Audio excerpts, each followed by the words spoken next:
He tried to destroy my marriage, but I won't beg for forgiveness, based on a true story. He accused me of stealing from his home, told the world I was a liar, that I wasn't a real man. And worst of all, he turned my own wife against me. This isn't just a story about betrayal. It's about survival, emotional, relational, and personal. And it all began with a missing iPad. My name's Daniel. I'm 27. My wife, Melissa, is 29. We met in college. Fell hard. Fast. The kind of love that makes you believe in soulmates. We had that spark, the long talks, the shared dreams. We married young 6 years ago, and 4 years ago, we welcomed our daughter, Lila. She became the heartbeat of our home. But what should have been a fairy tale turned into something darker, because of one man, my father-in-law, Thomas. From day one, he never liked me. Never hid it either. Thomas is one of those men who thinks money equals virtue. He lives in a gated community, dines at clubs with wait lists, and treats tradition like scripture. And me? I came from a 2-bedroom apartment and a single mom who worked 3 jobs to keep food on the table. He never saw me as a partner for his daughter, just a mistake she hadn't realized yet. Still, I tried. God, I tried. For years. I laughed at his backhanded jokes. I wore the sweaters he got me at Christmas. I showed up to every barbecue, every charity gala, every tense family dinner where I felt like a stranger wearing someone else's clothes. And when Lila was born, I thought it changed things. He softened. Or so I thought. We started seeing him more. He even handed me a whiskey once and said, "You're not the son-in-law I'd have picked, but you're here now." It wasn't exactly warm, but it felt tolerable. Like maybe, just maybe, we were making progress. Then, last Christmas happened. That night is etched into my memory like a scar. Melissa and I arrived early to help set up. I found her mom in the kitchen, flustered and sweating, trying to get dinner ready alone while everyone else lounged. I jumped in to help, carving meat, chopping vegetables. We laughed about old recipes and spilled gravy.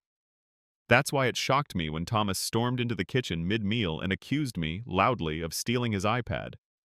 He said I was the only one alone in the house earlier. I froze. What was he talking about? I hadn't been alone at all. I'd been in the kitchen, with his wife. I told him that. Calmly. He ignored me. He called me a thief. Said I had a look in my eyes. He told me, in front of Melissa's entire family, that men like me steal because we're used to taking shortcuts. Then he called the police. Yeah, he really did. Officers showed up, awkward and unsure. I told them I hadn't done anything wrong. Melissa tried to calm everyone, but she didn't say what I needed her to say. She didn't say, "My husband would never do that." She didn't say, "He was with my mom the whole time." She stood in the corner and begged everyone to calm down. She kept saying, "Let's just not ruin the night." But it was already ruined. Eventually, the officers left. No charges, no search, just tension so thick you could choke on it. I hoped that would be the end. But it wasn't. 2 days later, Thomas posted about me on Facebook. He didn't name me outright, but everyone knew who he meant. He wrote, "This holiday season, a thief entered my home disguised as family. When you raise your daughters right, they don't always choose right. Sometimes they marry cowards." There were pictures of us from past Christmases, cropped so my face was barely visible. But the implication was clear. My phone started buzzing. Texts from old friends, co-workers, even Melissa's extended relatives. Some offered support. Most didn't want to get involved. A few even liked his post. I tried to ignore it. Melissa told me not to feed the drama. But what broke me wasn't the accusations, it was her silence. She never commented, never stood up for me. And worse, she still went to every family event. Without me. With our daughter. New Year's Eve was the final straw. I'd planned something simple for the 3 of us. Ball drop, cupcakes, movies. But at 5 p.m., Melissa told me she was taking Lila to her parents instead. "I just want to keep the peace," she said. Peace? There was no peace. There was only silence, avoidance, abdication. I told her it was a mistake, that we should be together as a family. She left anyway. And when she came home late that night, smelling like wine and expensive perfume, I didn't even know what to say. The next morning, I told her our daughter wasn't going back over there. Not while Thomas was still calling me a thief. Not while he was poisoning Lila's view of her own father. Melissa said I was overreacting, that Lila loves her grandpa. I told her this wasn't about love. It was about safety. About boundaries. That's when things really fell apart between us. We started fighting. Daily. Big, explosive fights full of pain and resentment. I accused her of abandoning me. She accused me of creating drama, of trying to cut her off from her family. But I wasn't asking her to pick sides. I was asking her to stand with me, to be my partner, to have my back when the world turned on me. She kept saying, "You just don't understand how my dad is. I've lived with him my whole life. Sometimes it's easier to just yield." I told her I'm not interested in yielding to a bully. We grew distant. We stopped sleeping in the same bed. We became two ghosts haunting the same house. Still going through the motions for Lila, but dying inside. Then, 3 weeks ago, the truth came out.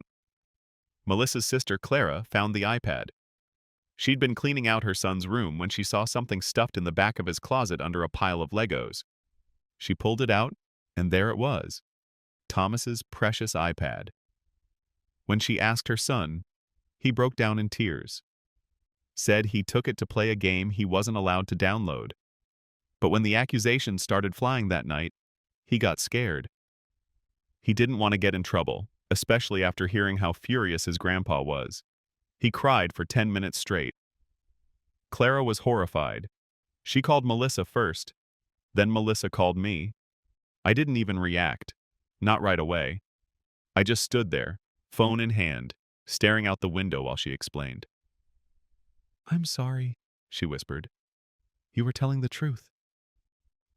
That line hit me harder than anything, because I'd always been telling the truth. Melissa cried, said she didn't know what to do, that her father had made the family into a war zone, that she thought staying quiet was safer than taking sides. I told her that silence was a choice, that her silence had cost me everything. A week later, Clara sent me a photo of the iPad with her son's confession written on paper. She posted it, publicly, said she wouldn't let me be vilified anymore, that what happened was wrong. The family's reaction? Silence. Thomas didn't apologize. Not in private. Not in public. Not even a simple, "my mistake." Instead, he told my mother-in-law to relay that I was welcome at the house again, like nothing had happened.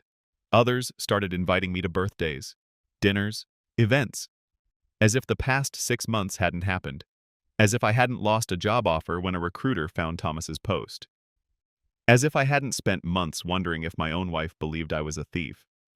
I declined every invitation, not out of spite, but because I finally saw the truth.